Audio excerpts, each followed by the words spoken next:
বেলাই কাটে।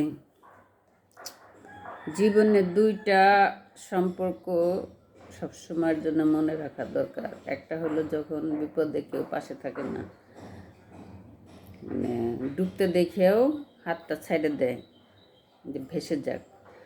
আর আরেকজন হলো যে কিছু না দিক, অন্তত পক্ষে পাশে দাঁড়াইয়া বা দূরে থেকেই মেন্টাল সাপোর্ট দিয়ে যায়, বলে যাচ্ছি। আর যে হাত শক্ত করে ধরে সে তো ধরেই, সেটা তো কোনো দিনই ভোলার না। সেটা সবসময় রেসপেক্টের, সবসময় মানে কি কৃতজ্ঞতা স্বীকার করার জন্য সবসময় এটা আমাদের মনে রাখা প্রয়োজন। আমি মনে করি এটা। আল্লাহ হাফেজ।